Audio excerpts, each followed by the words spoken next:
Good evening, ladies and gentlemen. Welcome to today's edition of the Just Us Review, where we like to take our favorite shows, whether they be from the world of superheroes, sci-fi, magic, whatever it can be. You know, break them down and give you guys that knit and that grit. And you guys know us. If we like it, we love it. If we hate it, you're going to hear about it. And today, we had to pull a special panel together to talk about this series. And the series in question is Castlevania. Now, there's some mixed reviews about this series. So we're going to go around the table, let everybody introduce themselves and give their take on it. Yeah. So when Castlevania's come out, it follows the legendary family, the Belmont clan, more specifically Trevor Belmont, as he goes on his exploits. They've gone through 3 seasons so far, but don't threat. I think they might actually make up like 12 episodes. So it does have some high moments in it, but it has quite a few lows in there as well. So let's go around the table. What were some of the greatest standout moments about Castlevania? It looked pretty. Yeah? It looked really good. Like, I'm not even gonna lie about it. It's crisp and colorful. Yeah. The sound. The sound is really good. As far as movement, we'll get into that later, but it was okay. So it was a little. Was it too fluid to you or not fluid? So it's this weird thing where it's fluid and stiff at the same time. And you know where I also saw this and why I think this series sucks? Avatar. The blue people are Airbender. Yeah. Airbender. So here's my deal, and I'm not gonna. I'll put this on the plate first. I thought some of the characters were rich and kind of felt out. I did like Trevor Belmont. I did like the whole fact that he's like I know what my house stands for. I know I'm sitting here to fight for people who hate me and don't understand what I really stand for. I mean, I'm obligated to do this, and if I have to, I guess I got to take it kicking and screaming. And I do love the fact that how he evolves throughout the seasons. The first season, you see this broken man who's just like, let me just get the job done. And after he meets up with the speaker chick, you know, he's more open and he's more gung-ho about it, especially when he fights Alucard and he joins the team and they go after the devil. And my favorite incarnation of Trevor is towards the end of the series. Because towards the end of the series, we'll mention it later, they go through this ordeal and he's like... I liked that part too. He was like, he said something along the lines of, remember all that fun and adventure you wanted? This the other side. Exactly. Like, this is what my world really is. And then you see this darkness comes over Trevor after all that, because as the series goes through, he meets up with the speaker and they fall in love. And everything is going right with their relationship right in the world. And this is very unusual for Trevor. And towards the end of the series, something happens and he's like, this is the world I live in. This is why I don't like to get happy, because then I have to deal with the reality of the situation. I will say this about Trevor.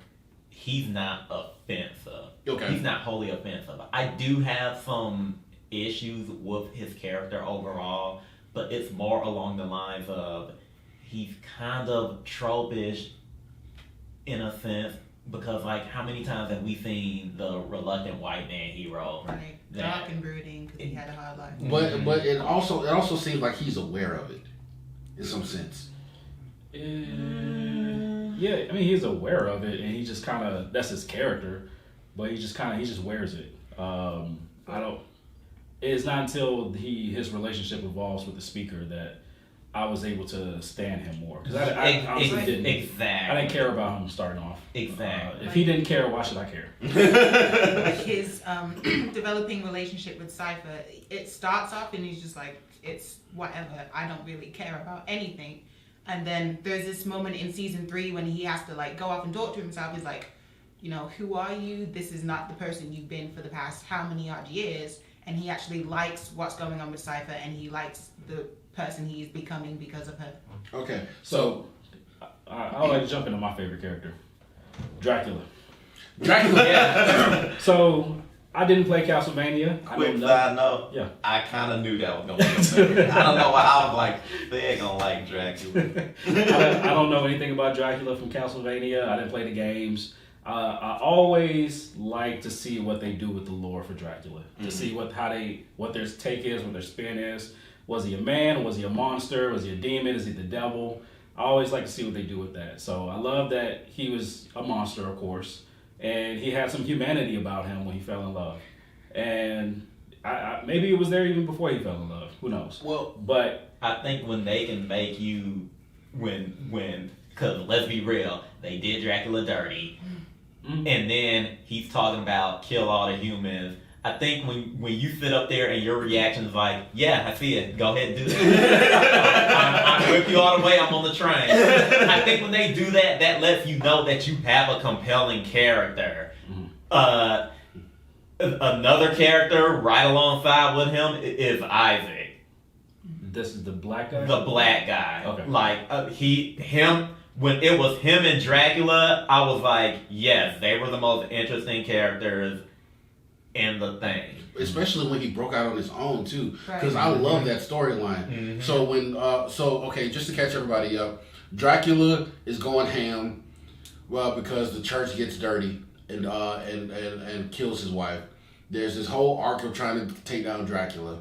In the second season, he actually goes down, but now you got all his lieutenants and stuff taking over, and that's what we have season 3. He sent Isaac away to save his life, and then we kind of see Isaac develop into his own person. Yeah, his Isaac's story arc when he goes off into the desert was actually one of the best storytelling that they did, because not only did he get his own arc, but you started to understand his rationale of what he was doing. Case in point, one of my favorite scenes. So Isaac is a Forge master. he's a forge master. Basically a necromancer. So basically, he can summon demons from hell and put them inside of physical bodies. And one of my favorite scenes with Isaac is when he resurrects one of these demons, and the demon is like, "I was always this good person. I never wanted to have any trouble." And all of a sudden, it was like people just came and just murdered him for no reason. And he's like, "Thank you for giving me the opportunity to come back and unleash this fury." And it was like, basically, hell is filled with people who have been wronged, and they want to come back and seek revenge. And you see how you see one of the best things about the show is like the whole concept is you try to take down Dracula and his lieutenants because they are the monsters. But then you see that humanity itself is the plague itself. Mm-hmm. So at what point is it like, okay, I need to help humanity, but you're like, why?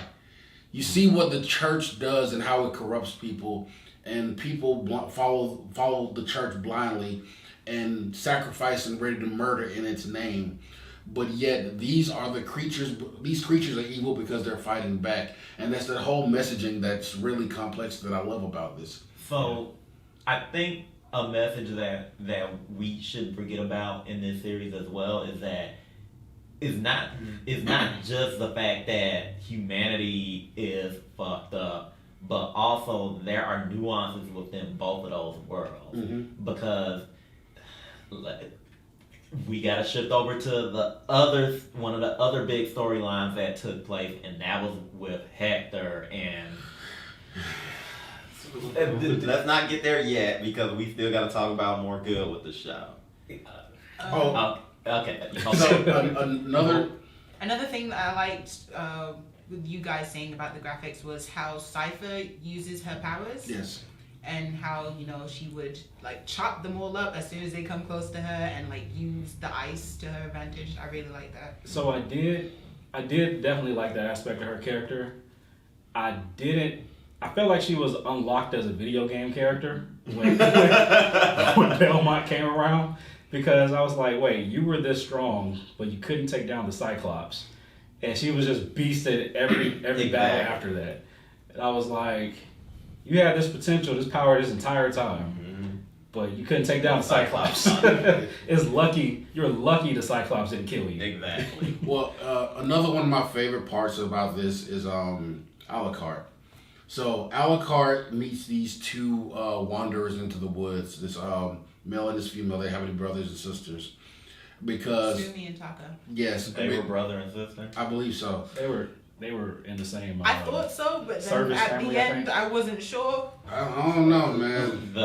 I think they were servants of one family. But were they related? Is what I'm trying to. Were they related or were they in a relationship? because either way, the ending of that story went off the rails. I thought they were brother and sister. I thought so too. Because they had a familiarity that they've grown up with each other. Right. But my only thing with that was, so Trevor and what's her name? Cypher leave to go on their adventures to go to fight the rest of the monsters.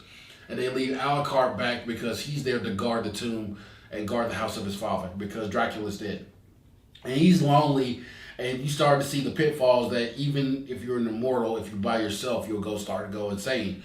So these two people come up and they befriend him. And he's like, you know what? I'll train you. I'll teach you how to fight against darkness and everything, because he needs this connection. And then later on, the two people betray him and like, hey, you're a monster anyway. We're gonna kill you, and we're gonna take yours. We're gonna figure out, because they want him to teach them how to move the castle. Yeah. But he was like, I can't show you how to do that. They wanted him to teach him magic. That too. Magic. So he was like, I can't teach you how to do that. So they betray him and try to kill him. And he ends up turning the tables on them in the middle of a graphic scene. But the reason why I love that story component, because he was like, I can't trust.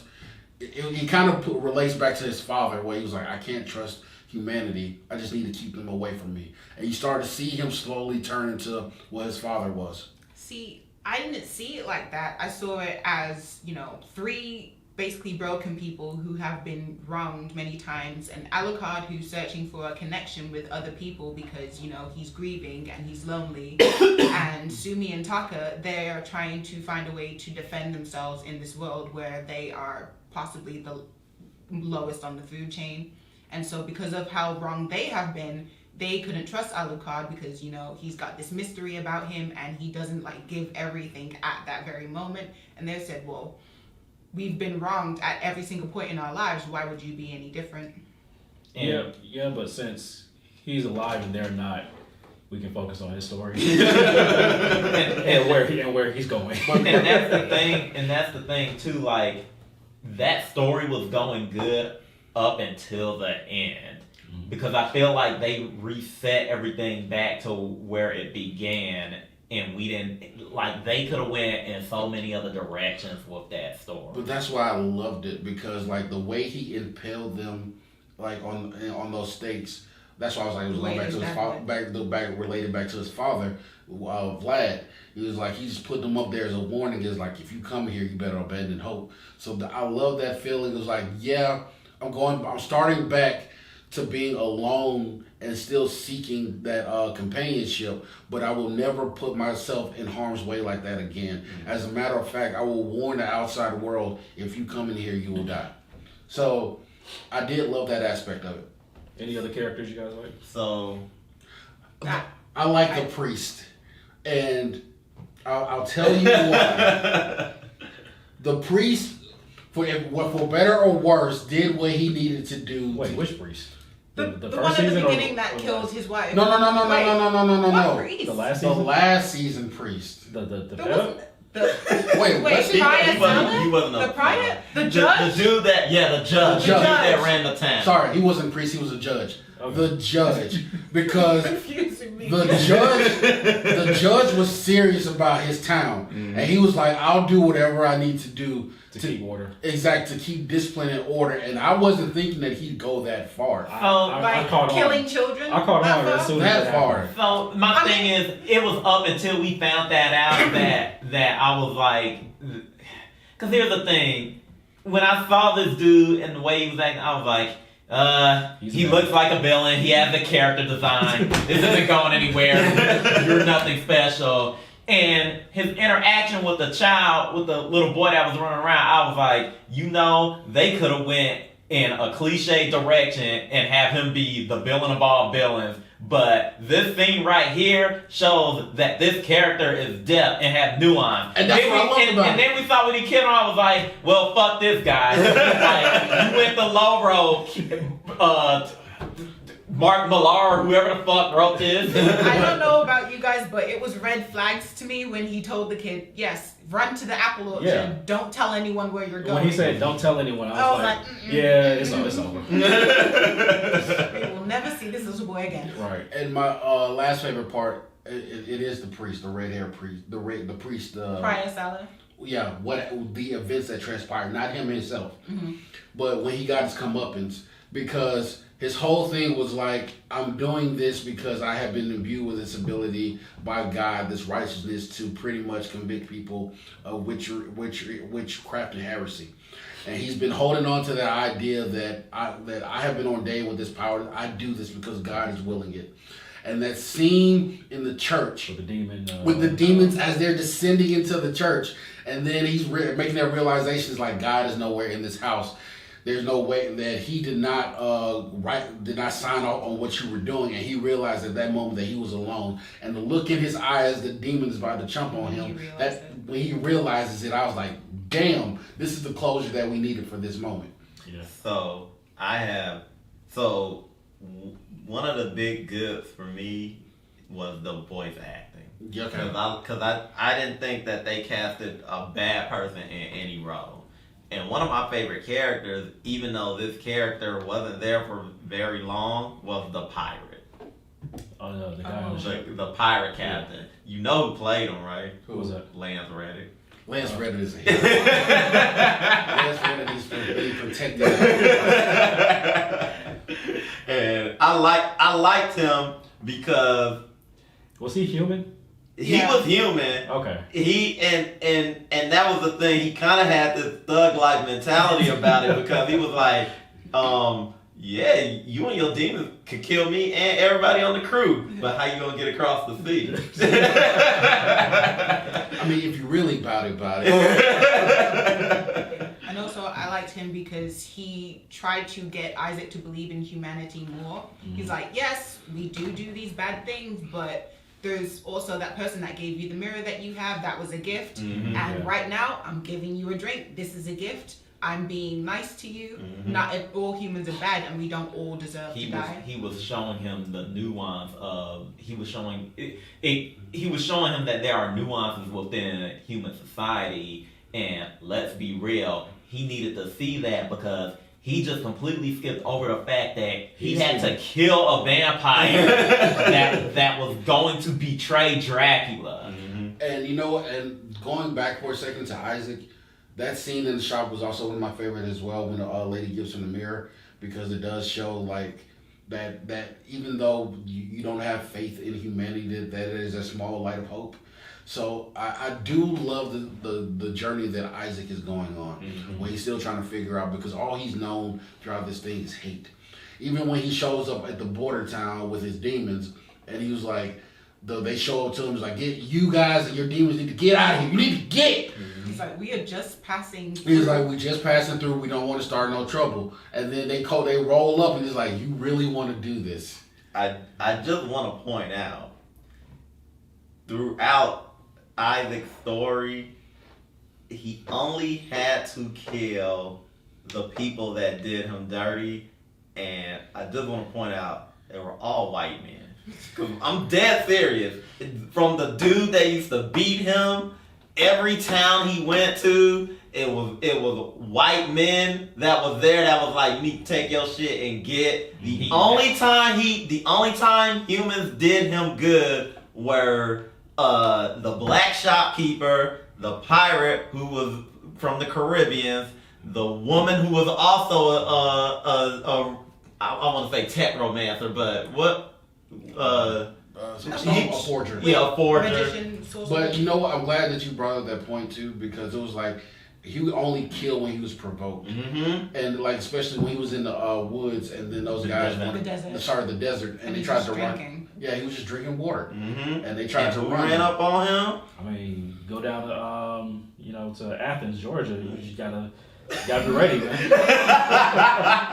Gotta be ready for anything. I would just like to point that out. I feel like that was a conscious decision. It was. Because when we first see the reason he likes vampires, I mean, this takes place in 14-something. When we first see the reason that he is all down with Dracula, he is getting whipped like a slave. I just, Yeah, but So like, go ahead. Final thing I would say, I'm like that the final battle in the last season. That was a top. I I don't know. Them against Dracula versus the last season battle. No, it The was Dracula battle. No, it was the last one. I'm sorry. Well, my boy Leon. Oh, you talking about that? So With Destiny. So hold on. Sorry. My boy Trevor Belmont. Let me call him by his government. You thought you were playing Resident Evil. I caught that. So Trevor. Telling on your film. So Trevor is sitting down using his whip, going ham. All of a sudden, he pulls out a second whip. I forgot His original whip. Exactly, he kept it. He starts dual wielding. He does this move. I swear he had wings for like a hot second when he goes and he poses. And at one point, Queen started playing, and it got real ethereal real quick, and he comes down with Judgment, and I was like, "Ooh, I felt that move. I felt that." Yeah, because Dracula pretty much dog walked them through the castle. Oh, yeah. Oh, but you know what? That is one of my favorite scenes. Like when they get a glimpse into hell, and it's going through all the layers of hell and stuff, and then it shows Dracula's face. I was like, "Whoa!" They connected it back to season 1. Show you the original mission. Show you it's not just all just just episodic kind of. What do you call those types of TV shows where it's just Creature of the Week. Analog anthologies. Anthologies, Right. yeah. So it's like, this serves a purpose. Mm-hmm. This is still about Dracula, sort of.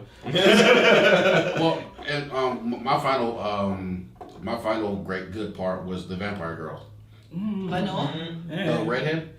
Lenore, yes. The leader or the No, she was the one that The yes, manipulator. she was very good. I liked her. Yeah. I loved her character because when she first gets me introduced to Hector, she's like, "Look, Hector, I'm the diplomat. I just wanted to make sure because you have a unique set of skills. I know what you can do. What can we do for you so you still work for us?" And I love the way she came in on that. And then Hector tried her gangster, and Hector learned the wrong way. She's like, "I may be a diplomat, but I'm still a goddamn vampire." So are we moving into a band? That thing Wait, of the no. That's what I liked about her character because they drew her in a way that made her look softer than the others, and the way her character spoke in itself and the way her character moved, she just seemed like the delicate one. And then when Hector did try her, and she literally threw him around his own cell, she's like, "Everyone thinks I'm soft, but I will kill you if I need to." That was 1460s talk, bro. I'll beat your ass. My favorite part. Don't you well? My favorite part is at one point she's growling and pounding Hector, and he's like, "Ugh." And she was like, "You asked for this, asshole." I was trying to do this the simple way. You thought you was Brody. World star before world star. So Then she threw a Necromel and fell, wipe yourself off. But there was a lot of fun to be had with this series, but it was not without its missteps. So there are a couple of places where the story, I believe, failed. So episode 1, I fell asleep twice. I did not. It took me a while to get through season 1. Not just episode 1. I found the majority of the show boring. I'm not even gonna lie to y'all. Especially a lot of times I'm on my phone because it has a formula that I caught on to real quick. Okay, first off, the show is called Castlevania and it's about a vampire hunter fighting Dracula. I'm gonna need that's what I'm getting to. I'm gonna need more action. Well, I would say, especially in season 3, they walked a lot. And I will say that some of that was necessary because not just walked a lot, but this was the formula catches on real quick in every episode. It's 3, maybe 4 different scenes, and each of them is 2 characters talking. a lot of exposition. And sometimes there's some jokes, and that's another thing that I really didn't like. Their humor was incredibly poor to the point where you're looking at me like there was humor. Yeah, there was supposed to be humor, but I'm trying to remember. But exactly. Like it just comes off as such a I'm trash. gonna tell you what it is and why because I know what you're talking about, the humor parts. they're trying to. This should have been live action, and the reason I say that is because everything, all of their actions that they were doing in this series,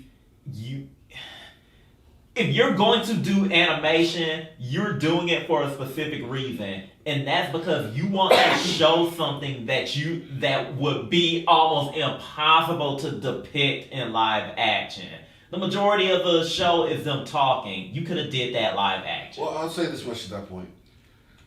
I agree with you on certain points. In certain points in the village, I was like, stuff was just dragging on too long. You gotta do 10 minutes here to explain a mark on the wall. You gotta keep going back to the psychos at the broken down church. I was bored seeing him fight regular people. Like, and the thing is, like, if you really think about the progression there, let's take season 2. Season 2 is 8 episodes. 6 episodes they spent in the fucking basement in the library. No, that's season 2. When they're in the basement in the library. Yeah. At the Belmont house. Season 2 is 8 episodes. 6 of them, they're in that fucking library. So, and I'm like, Jesus Christ. But but I will say that slow pacing does pay off when it does Isaac's route. Because when they tell Isaac's story, it's actually compelling. But the thing is, Isaac's story moves. Yeah. He's in a town in one episode. He's on a ship for one episode. Right. He's in the next town in the next episode. He's fighting a damn It's not wizard. just like a Exactly. That wizard fight was balling. Exactly. And fought more than Belmont. Exactly. and I'm gonna come out and say it. They killed Dracula too early for my taste. Way too early. No, here's the deal. Yes. I'll push back on this for a reason. You can't have 3 seasons of nothing with Dracula. I'ma need it. I would give it. I actually believe the setup with his lieutenants is actually compelling. To a certain degree. With Isaac, yes. With Hector, I just think it was. I thought it was a waste. But with Hector, So you know what? Let's jump into this now. Hector is the worst character in the fucking show. I didn't like him. I didn't like Camilla. I didn't like anything going on in that story at all. The Viking vampire. I was glad when Isaac killed him off. I was like, thank you. Here's the problem. Hector is just bland writing, because his motivation is tossed back in his face, and he doesn't even have a reason why. Yeah. Like when they're like, he's a perpetual victim. Yeah, exactly. And like when what was his childhood story? His childhood story was he would bring things back to life and get beat for it. Stop bringing shit back to life. Then he would seclude himself from society and just live amongst these things that he just brought back to life and keep them as pets. And that's why Carmilla would be like, well, you're a puppy because you just want things to love you. And that's why I couldn't ride with him in comparison to Isaac. Because it's like, you doing unnatural weird shit off the rip. Well, not just I beat your ass too. You trying to get gang dog into the house? Bring that shit in my house. The redhead chick, Camilla, right? No, Camilla's blonde. The redhead girl is Lenore. Sorry, Lenore. Even Lenore, when she brought it back to him, she was like, you went to go work with Dracula because he was going to kill all the humans. What are you? And he was like, so what did you expect for him to do? And the fact that Dracula didn't even tell him the end. He told Isaac he was going to kill all the humans. And Isaac was like, all right, cool. Let's burn the house down. Like, he told Hector that he was going to keep them in a controlled environment. Yeah. And then Lenore was like, we're just going to do the same thing. It's just us and not Dracula. I don't think he told him that. I think he was like, I assumed that was... Yeah, like she didn't have to do much to break down how weak of a character he is. Like the moment Camilla rolled up with him, she was looking at the other two and she was like, there's simp in the air. It's on the cold, crisp wind. And like I have no feelings towards Hector whatsoever, because my thing is, you deserve every ass whooping you got. Exactly. My thing is, okay, Dracula is gone. He's dead. Why did you stick around? Especially if you're the one that betrayed him, and you know that there are people coming out for you. Why did you stick with Camilla? You had a whole day to run. But so here's the thing. It goes deeper than that. okay, when they first remember, Camilla went with him about her plan because she was gonna have her vampires ride in after she convinced Dracula to teleport the castle, and she got Hector to help her in the meeting to do that. So then they go in the meeting. So then right after the meeting, she's like, I got you, bitch. And now Dracula's not gonna trust you. You can't go back with him. You gotta ride with me. If you and Dracula so cool, you should have been like, no, fuck that. I'm going right back in there and I'm gonna tell him, she betrayed all of us. She tried to trick me. Hot this bitch right now. I'll tell you why. This is what Hector is. And then when the plan goes tits up, he waits around. And I'm like, well, if y'all and Dracula was... you would have went back and been like, "What? Hey, what's the deal? What's going on? Why is my man on the floor?" This is what Hector is essentially. He is an Instagram thought. and let me explain why. He only has one asset about him, and he's like, anybody who will take care of me, I'll roll with, and that's all he cares about. Because remember, I was thinking, why didn't he just run away when okay, Dracula's dead, the army's decimated. Why is he just sitting there with his vampire chick? Right, go home. Go somewhere else. But you know why? He has nowhere to go. Exactly. Okay, he was like, maybe if I stick around at night, Big Daddy will put me in the car. And the weird thing about it is that was the leverage she had over him. If Dracula found out, you fucked up. Dracula's dead. Well, he's dead now. Bye. I'm gonna wait with you till nightfall when I'm no longer safe. But the thing was when Carmilla took him back to Styria and threw him in a cage. A shit pit. Yeah. And they bring in Lenore, and right from the get-go, he's all, oh, pretty girl, she's smiling at me, and she pats me on the head and calls me a good boy. Yes. And it was just like, so you really have you don't have any purpose. Really, you're just looking for approval from somebody else. Mm-hmm. She puts you on a leash and you're happy about it. Mm-hmm. She says, what do you want? A pair of shoes. You ask for a pair of shoes out of everything, and it's what like about that's a where shower and some pants. Like that's where as far as his desires went. That maybe food cooked above a medium well. How about food that doesn't have stuff crawling in it? He should have played hardball when she said, what do you want? I would have been like, fuck out my face. Because they need you. Then I would be doing shit like trying to commit suicide every 2 weeks. After that, they would put me up in nice living because they need me. See, that's you ain't gonna go get Isaac. He valid. You ain't Isaac is on his way there anyway. First of all, Isaac is on his grown man shit. Exactly. As soon as Dracula died, he was like, I'm gonna travel across the world, searching far and wide, collecting demons. But as soon as Isaac fell apart, he was like, who gonna take care of me? As soon as Hector fell apart, he was like, time to start twerking again. Alright, new character. I'm tired of talking about Hector. Mm-hmm. New character. Another bad part about this series, honestly, hold on. I know, I got somebody. Go ahead. The dude from the other dimension. Fuck that guy. Yeah. That was a whole waste of time. Exactly. I didn't give a fuck. No, he wasn't from another dimension. He had lost someone in another dimension. His girl or whatever that he was going out with, they decide to go in this acid trip vault into a world of multi dimensions, and then they get separated and lost. And then I'm trying to get back to her. I was like, I don't care about your story.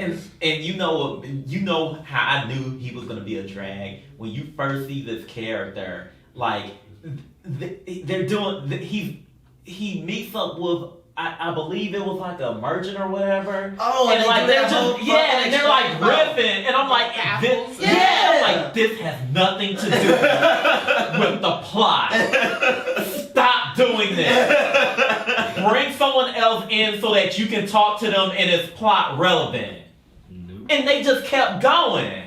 And I'm like, dude. You know what? If y'all gotta just throw an episode away if you need to waste time like this. No, we gotta see Mr. Twilight Zone. And my favorite is like every time he kept going back to the church reading books and stuff. I was like, yeah, I'm like, we know they doing weird stuff in the basement.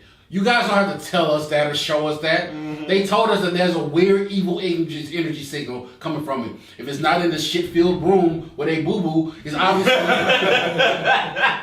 obviously in the basement. And let's talk about those dudes for a minute. I'm sorry, but like, what? Oh, they in your town, and even the judge, they just talking shit to everybody, and you not running up on them. You sending everybody else to the pit to go get apples, and you not doing anything.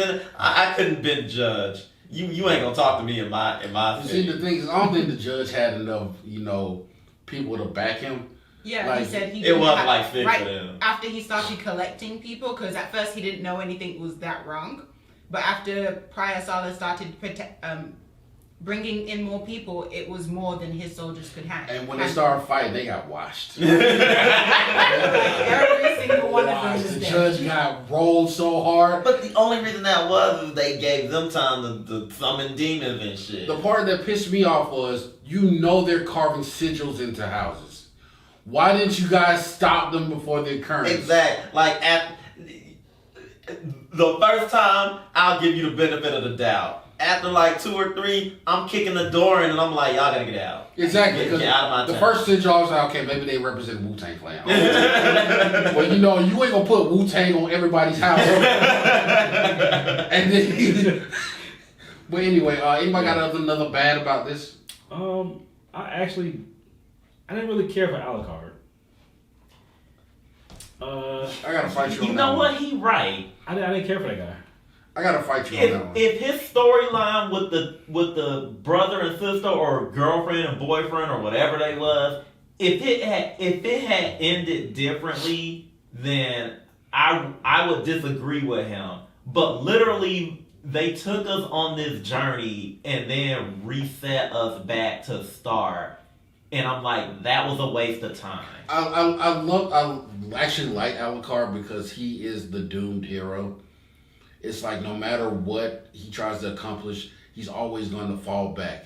It's like he's pushing a boulder up the hill just for it to fall What back all down. has he done though? But that's the thing. Think about it. In the beginning, he was actually the first person to step to Dracula. Yeah, he put him in a car. And then he was like, Dracula, this isn't what Mom would want. She doesn't want you to kill all humans. Okay, so you couldn't take the top. You couldn't take the number 1 headband. So, and he put him in a body bag. Okay. He's like, go to timeout. And then he finally got woken up from timeout. He's like, all right, cool. You want to know how that would have been more compelling? If they didn't off-screen it. But the thing is, I think what they were trying to show is season 3, we see him interact with these 2 new characters and he's got like a more optimistic approach about life. And so now he's like, well, this would be still kind of what my mom would want. I'm still teaching people, I'm still learning them. And it goes from him having more of his mom's mentality to just being like, screw it, I'm just gonna like do what my dad did. And I think that was a development of his character of sorts, because it's like, well, now he's less inclined to be caring. Not just that, but why did he have to stay with the castle? Why did he purposely fought happiness because he knew he wanted to be on the road with Trevor and the crew and that's my thing. So where I thought the story was gonna go, I thought they was gonna go back to Japan and ride out on all the vampires that was there after he trained them and whatnot. That's a different take from what I thought, but keep going. And then they just do that for the next season. Like he has his own crew. Exactly. And then, so it's about to get graphic. So after they have their little 3-way, and it turns into what it turned into when they betrayed him or whatever. Attempted murder. Yeah, like that went off the rails for me. That really went because the betrayal comes out of nowhere. That's the whole point. I saw what it was coming, and then when it started going into a threesome, I was like, oh, this isn't what I thought. Yeah. By the way, just by the way, I think it's pretentious that he sheds a tear when he buzzed. I'm like, calm it down, Ryder. That tear wasn't from him busting. Yes, it was. That tear was something. Oh, they didn't even start. It didn't look like. No.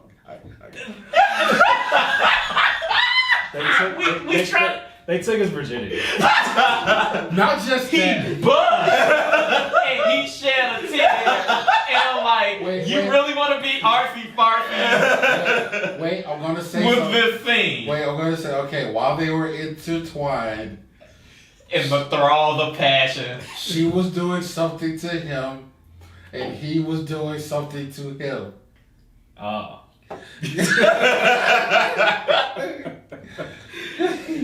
Okay. So where I thought that story was going to go. And this is what I was hoping for. I actually thought that, you know, like when season 4 comes around, some time has passed and like more people have come to the castle and he like training up a new generation of vampire hunters so that it's not just Belmont, it's other people out there stopping monsters and vampires. But nope, shat that away. So let me go back to the sex real quick. Can we leave this topic? I had one last point, and it's fading for me. Fuck it.